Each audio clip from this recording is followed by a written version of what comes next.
he is a very weird person because he had sex with his wife left him, then he lonely, he go find another girl, he had sex with the girl, he realized, hey, this one is my daughter. Then the daughter left him, lonely again, he go find another one, then he had sex with the girl, then he realized, hey, this one my granddaughter.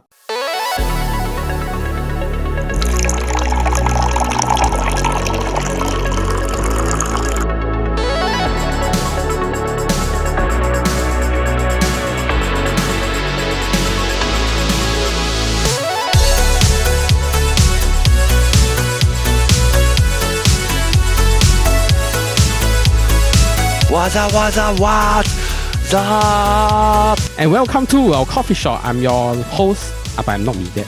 Today I'm Jing Yong. Welcome to another episode of the KopiBros show presented by the Chit Podcast Network. Now, for those of you that are tuning in via YouTube or any sort of podcasting platform, hi again. Thank you so much for listening. We are just a Singaporean duo. They are going to be learning about Mesopotamian Mythology. I'm actually quite surprised. Brandon got the whole thing correct. I was winging it. Okay, now once again, I am joined by my fellow Anunnaki, Mr. Brandon Yo. Brandon, how are you doing? I have no idea what Anunnaki means, but I'm pretty sure I'm feeling not great. Not great. Prior to coming on, just now I saw you wearing mask, right? So can you maybe share like why were you wearing a mask just now? I'm joining in the thousands that is getting COVID. I feel like I'm coming down with COVID, but yeah, the symptoms are coming in hot. I'm still negative, yeah, but it's just that it's just like the onset of the symptoms. So yeah, we'll see how tomorrow. I'll update you guys. So just running nose, sore throat, all this. Running nose, sore throat.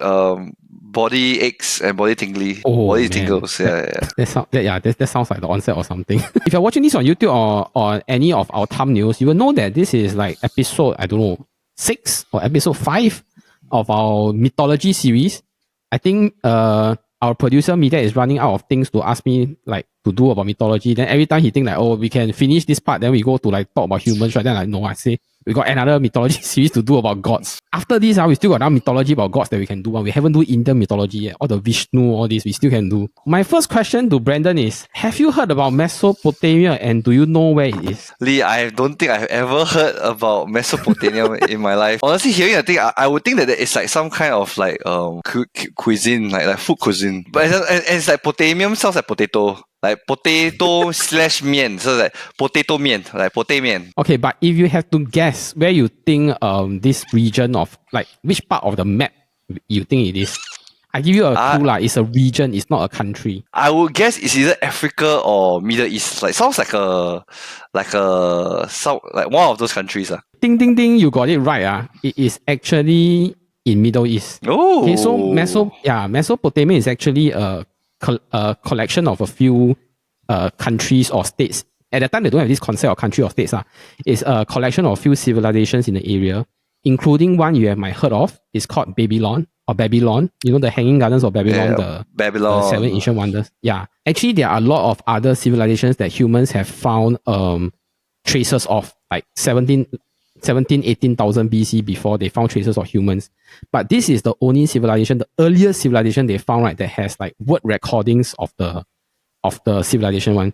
So the tablet that traces back, like that they can trace back to the earliest kind, right, is actually a tablet that just record that, oh, this person like give how many bags to the government, or he owe the government how many bags of rice, this kind of thing. The language at that time was actually recorded for not for like conversational sake, right? It's more for like the government to do all the paperwork so that they know what's going on. Words is a very important, important factor for experts to say, okay, I think this is a civilization, for them to use the word civilization on this thing. Enough with all this very boring history. So Brandon, before I start on the episode, do you have any questions you want to ask me? Yeah, honestly, the first question is, how do you even come to find out about Mesopotamian mythology? I started reading about mythologies a few years ago. Okay, so of course the first mythology I read was Greek. I keep hearing people say that actually a lot of mythologies, right, they have a lot of parts that crisscross. Or like they will say that, actually this one, right, is not it's a copy. Because the main one which traces back like very, very, very, very long ago, right, they have talked about this story before already. I started researching then I traced back all the way like, what the hell is this Mesopotamia?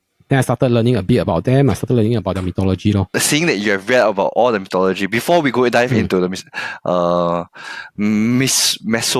for a second I lost I forgotten what the mythology is. Mesopotamian mythology, right? Where will you rank it in the mythology like spectrum? I'll rank it one of the lower ones, maybe bottom 2 or bottom 3, honestly.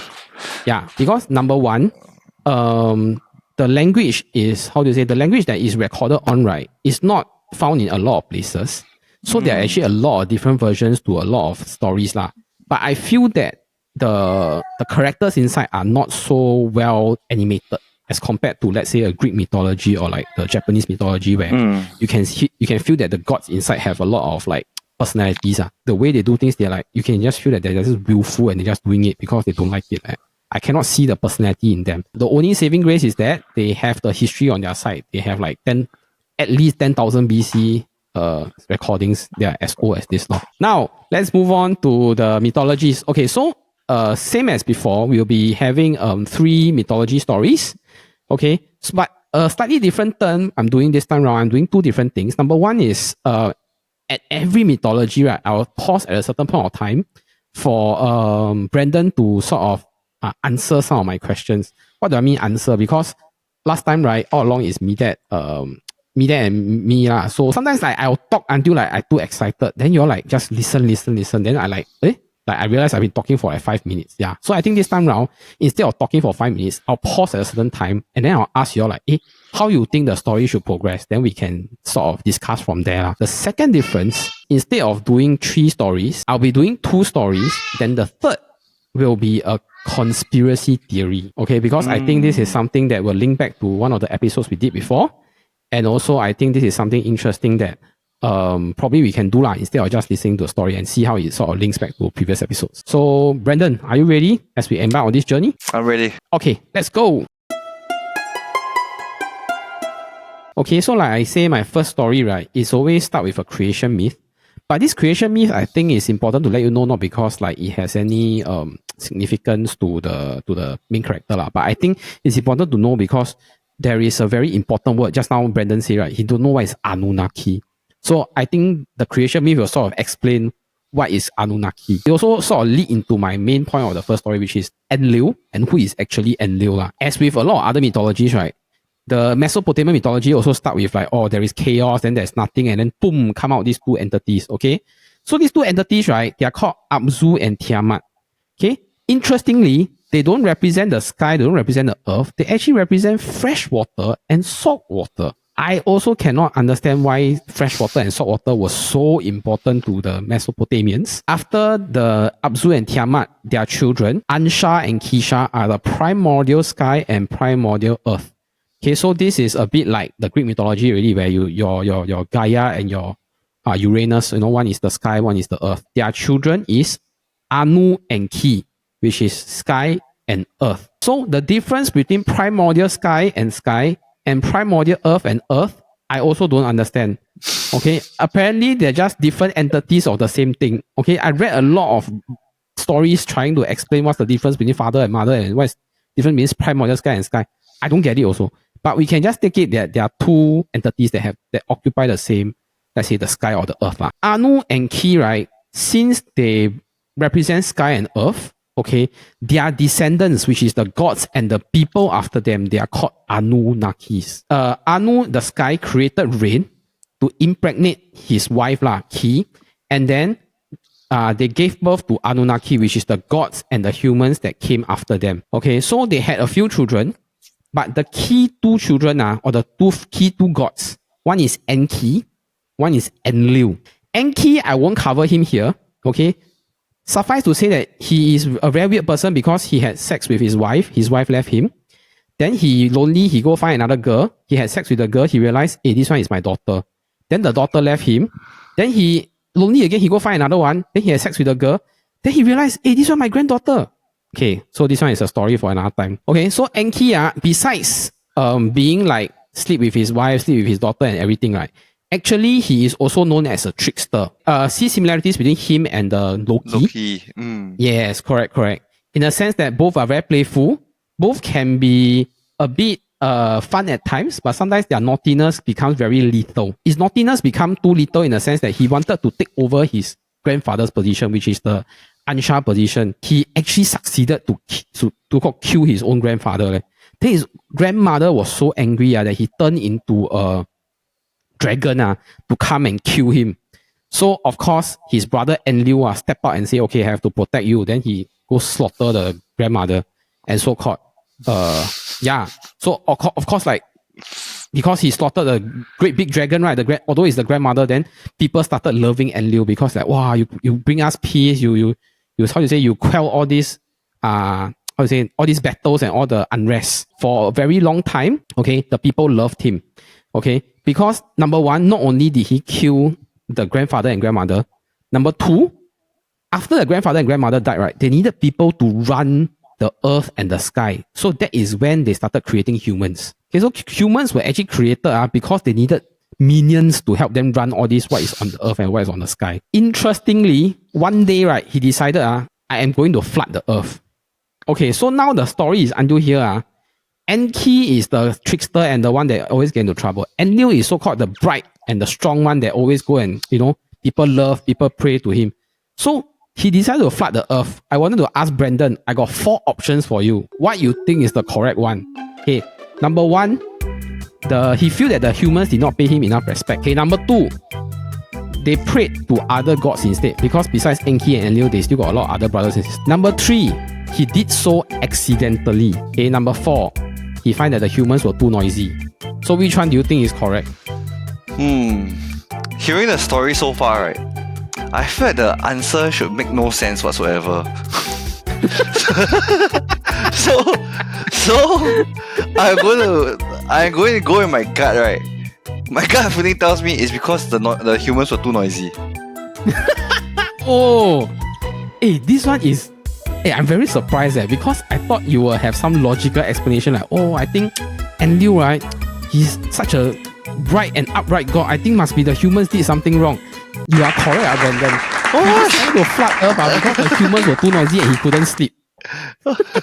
It sounds like those kids story where the giant wake up, then he was so angry, then like just I'm going to just restart everything. I hate this thing. It sounds really like this correct, all these kid story are based off this gods. Correct. Yeah. Only one human survived. Okay, and this human, right, for whatever reason, right, maybe he got on Enki's good side. Maybe he used to save Enki. Enki went and whispered to him, say, hey, my brother want to flood, you already go and run. According to some sources, if you believe, like the Bible, right, he had 2 pairs of everything, 2 pairs of whatever. So this is where people say that this is actually very similar to the Bible of who's that escaped on the sea? Not Moses, right? Noah. Or is it Abraham? Noah's Ark. Oh, Noah, yes, Noah, yeah. Correct. After Enlil found out, right, got humans survive my flood. Like he's very angry. He still wanted to continue flooding the earth. But his children convinced him and say, okay, it's enough. Okay, you if all humans die, right, nobody help you run the sky and the earth, right, also no use.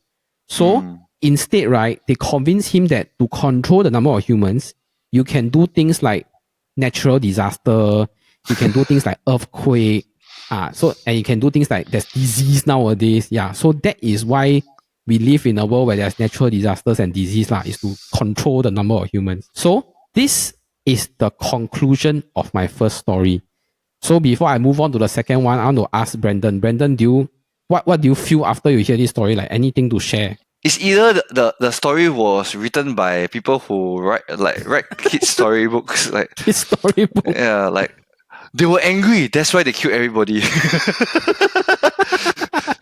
They woke up on no logic. It's like not no logic lah. It's very like extreme. I cannot sleep, so I'm going to kill everybody. Then because this person, I like this person a bit, I'm going to tell this person, I'm going to go against my brother and save you. But this person loves the brother so much, right? That can kill the grandparents because of him. Yeah. So it's like very extreme. So that is also why I don't really rank this mythology very high on my favorite list lah. Because like you say, number 1 is a bit illogical. Number 2, like I say, the gods don't have any human characteristics to them at all. They like, noisy, I cannot sleep, I want to kill humans. Yeah, so there are parts that I don't really like about the stories. So I move on to my second story. My second story involves the grandchildren or children of Enlil. Okay, so Enlil had a few children. Okay, but the most well-known, okay, I wouldn't say most well-known, the one that most people are debating very fiercely about is his daughter Inanna. Okay, so his daughter Inanna is the goddess of beauty, sex, divine law, and political power. Okay, so you can take that she's like Hera, Hera, Athena, and Aphrodite all in one. All the three main women that fought over the golden apple all in one. So there are times in like the mythologies, right, when people will say that, wow, she's damn good, like she will go and like kill people and conquer lands. Then there are times that she's like a hopeless romantic like that. Okay, which will lead into my next story. Okay, so Inanna, being the goddess of love, she loved that people will like, how do you say, like Chinese say 宠她, like, you know, like she liked the feeling of being wooed, people like her, that kind. Yeah, so when she was deciding between two person, because two person was wooing her at the same time. One was a shepherd, like literally shepherd, like that kind of like human, you know, like in how to say, in like the villagers, like really every day just bring the sheep, go out, eat grass, that kind, you know. And then the other one was actually a demigod, but she actually accepted the shepherd because she felt that number one, the shepherd was romantic, know how to talk to her, know how to make her happy. Then number two, right, she felt that the shepherd like very, how to say, very genuine, you know how to like make her happy, put her in the center of her life lah. So this is I think just on this part alone, I think the mythology written by women lah. Okay, but I shall move on. Okay, so the name of the shepherd is Dumuzid, Dumuzid. Okay, and then the name of the goddess is Inanna, Innana. Of course, a lot of gods wanted to tell Inanna, hey, don't like love this Dumuzid lah. Like, because number one, he's a mortal. Number two, like you marry him, and then what will happen to the earth, the order, and everything will be, you know, not like destroyed lah. The order will be destroyed. Okay, but she didn't care. She married this Dumuzid. Okay, they spent a few years happily together. But as with all human lives, Dumuzid's life came to an end because he's human. Inanna decided to go to hell to save Dumuzid's soul. Okay, so now comes my second question. Okay, from what I described about this Inanna, okay, and her being the goddess of beauty, sex, divine law, and political power, okay, why do you think she descended to hell? Okay, number one, to save her husband. Okay, number two, she wanted to conquer it. Number three, she was bored. Okay, number four, she wanted to find a new lover. I feel like the obvious answer should be number one, to save the husband. But like I said, again, right? Considering that this makes no sense whatsoever, right? I will put my money on to find a new lover. Oh, okay. Well done. You were only 50% correct. Oh. Okay, why did I say that? Yeah, because there were two versions to the mythology. Okay. Number one was that yes, she wanted to, how do you say, she wanted to go to hell to save her husband. Okay, because her husband died. Okay. But the other version that I didn't mention is that she actually wanted to go conquer hell. But when she went down, she of course left her husband alone. Then she didn't know that because she went to hell, right? Her sister who rule hell, her sister is Ereshkigal. She's the ruler of hell. Okay. Her sister tricked her into, how do you call that? Her sister tricked her into getting trapped in hell. Okay, because she preyed on her one weakness, which is a pride. So one of the versions say that she put a lot of gates to hell, right? Instead of letting her overpower the gates, right? She say every time you pass one gate, you have to remove one piece of clothing. So in the end, she removed all the pieces of clothing, right? By the time she reached hell, she no face to go up to the human realm again. Yeah. So when she finally talked to her sister and say, hey, why don't you let me go back to the human realm to so-called find my husband? Then the sister tell her that actually can but we have to reach a truce because I trap you here. If I let you go back that for nothing, then don't make sense what. So her solution is that you find somebody to replace your place in hell, and then you can spend half of your time in hell, half of your time in the human realm. So she said, okay, she wanted to go find her husband to replace her. How she know she go back to the human realm? She like, my husband like going marry leh. Like got a lot of slaves around him, having a great time. Then she was so angry, right? She just throw the husband into hell. So that is the second version. So the first and the second version very different, right? The first one is because of love, she go down and find the husband, then wanted to save him. The second version is like, wow, I wanted to go down to conquer, but I failed. Then I want to find someone to replace me, but the husband having the happiest time of his life. Okay, so whichever version it is, in the end, the agreement was that the husband will spend half the year in hell. The husband has his own ways, right? Or the husband's sister actually took pity on him. Then he allowed him to go back to human realm. The other half time of the year, the husband's sisters will hold a place in hell for him. Okay, so this is how the Mesopotamians describe the changing of seasons. Because by right, every time the Inanna enters hell, right, all the good things, all the like beauty things that she represent, right, all lost in the human realm. So like that's when like fall come and winter come. Yeah.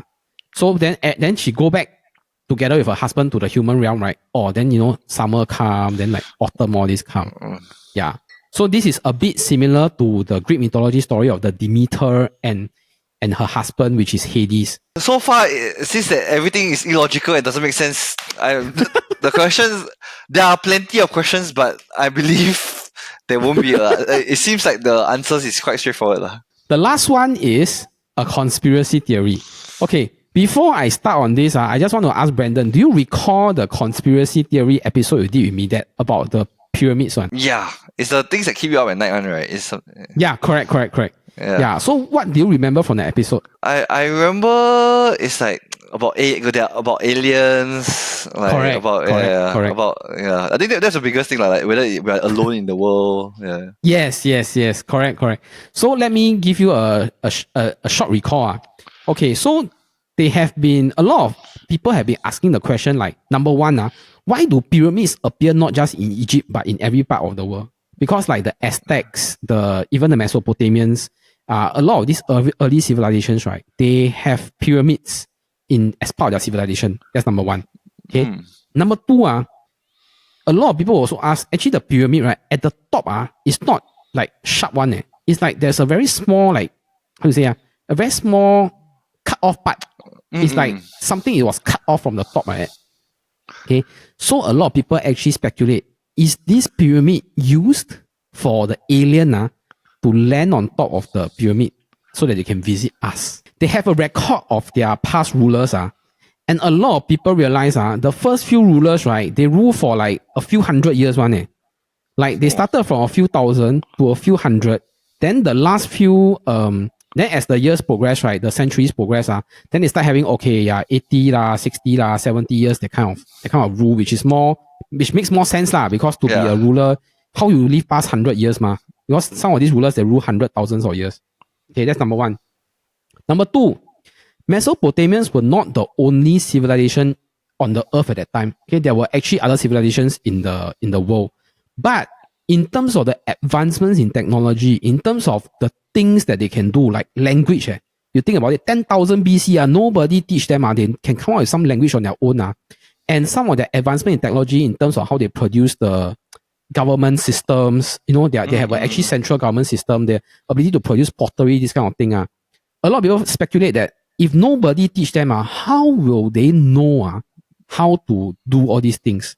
You all can read out about this Israeli American researcher called Zechariah Sitchin. He wrote a series of 7 books about this planet called Nibiru. Okay, so he used science to try and prove that there is a 13th planet, okay, in our solar system that nobody knows about. Okay, it's called Nibiru. Okay, and the so-called aliens they are people of Nibiru that came to Earth. Okay, so there are a lot of speculations that the Nibiru, why did they build pyramids? Because pyramids is a place for them to land on, and then they can so-called visit Earth. Then there are also speculations that say that, the Mayan calendar, they count 2012, the Earth will come to an end.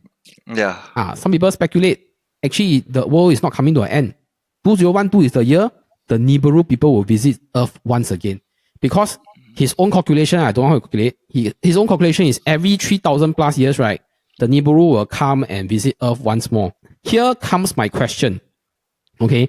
The Nibiru people were actually a very advanced civilization. Okay. It means that they are not like us humans, they have more higher knowledge. They can have spaceships that can travel across galaxies and whatnot. Okay. But why did they decide to produce humans? It seems like the conspiracy theories usually fall back on experiment. I would, right? You think about it? Okay. Yeah, it would be that they discover a place, then they want to see how far you can go. They teach you some things and see how far your civilization can evolve into. I see. Yeah, and whether can the human race create something that interests them, or they move into the direction that they have something that these people like. It's the same thing as like why teachers or like you host a seminar, then you want to pick everybody's minds. You teach everybody just so that one day all these people will grow up, then they will evolve the world. Yeah, I forget to give you the options just now. So there's actually 4 options. Okay, number 1 is they wanted to see if the planet is worth migrating to. Okay, number 2 is to leave a legacy behind, which is quite similar to what Brandon just shared. Yeah. Okay. Number 3 is there was a war in Nibiru and they wanted to escape from it. 4 is they wanted humans to farm for gold. So after hearing these options, do you still want to change your hypothesis, or you think that okay, I think they are here to like so-called teach humans and see how far they can progress? But this is based off of the books, or this is based off? This was based on Zechariah Sitchin book. But I think out of all, right, his story is the most complete one. Like he gave evidence, he tried to sustain the story, and then I think from start to finish is the most complete one. Yeah. So for him, I'll still stick with the leave a legacy behind. Okay. I'm sticking with my answer. This is the first one. This is the first one you're getting wrong. I knew it. Try and be logical in an illogical world. Yeah. So the actual correct answer, according to Zechariah Sitchin, is they created humans to farm for gold. That's why you see why do they need to land on pyramids? Why don't they just land on some open field? Okay, because supposedly pyramids, right, is where all their descendants are, so-called the Anunnakis they are all buried with gold. Not why when they bury, they need to bury so much gold. Okay, so according to Zechariah Sitchin, why did they come to Earth? It's not to expand territory or whatnot. It's because back in Nibiru, right, gold is a very important element for their building of their civilization. Okay, for what? I don't know. Okay, can be for infrastructure, can be for their own consumption. I don't know. Okay, but gold is something very important to them that they cannot find until they came to Earth. The very, very, very first few Nibiru that come to Earth, right, they took a part of their rib cage and then formed the first ruler of the Mesopotamia civilization. So that is a bit like the Bible story, right? Like he say God or what used part of his Adam used cage, right? Correct. Adam to create the first woman. Yeah, correct. So I don't know where he gets also from, because he said this one is apparently the Bible copy from them. Okay, debatable, but I find it interesting. Okay, so he used his rib cage to create the first rulers of Mesopotamia, right? So of course, right, the first ruler were part of his DNA. They could live thousands of years, which is why they ruled thousands of years. But of course, the next rulers, they need to reproduce and create more humans. So as the Nibiru blood get diluted, right, they started living hundreds of years, then becoming tens of years, then until now we are humans. Maximum about 80, 90. You cross 100, you are centurion already. Yeah. So their agreement is that every 3,000 plus years, they will stop by the pyramids. They will collect their harvest of gold. Mine is in a mess because all these stories just makes me feel like this mythology is a mess. I know. I also understand where you're coming from, because a lot of times I read this, right, I find it very hard to connect to humans. Like I find it like, as humans like I read already, like doesn't value add my life, like doesn't make me like feel like warm and fuzzy, this kind of thing. I just feel like it's like wow, talking about things like wow, I'm like wow, so out of this earth. No, I feel like it's all they make it too like practical. Like this all seems too like I am here because I am like you know like I come here to forgo. So I create humans. Then after that, I need to to protect my brother. I kill my grandparents. Then then after that, like I need to find someone. But then somehow or another, I find it seems very like there's the personality because like it feels like it's based off of very very historical text. Yeah. That people try to take it like very literally that. There's no, they don't build on the story, you know, like you know Thor. That there's Valhalla. That there's like an entire universe, like and world that it creates. Then like they have a like real life people, Vikings that follow according to that mythology. This just seems like a very not here, not there. Like more, it's more leaning more towards conspiracy theories than mythology. Understand. Right. It just feels like it's okay when we circle back and do the human, the warriors or human series, right? The Mesopotamians also got another story about their first ruler called Gilgamesh. That one is more humanistic, although some part of the story also a bit don't make sense lah. Yeah, we can touch on that when we come back to the human portion, the human and warriors portion again. But I think for today, this is our Mesopotamian mythology episode.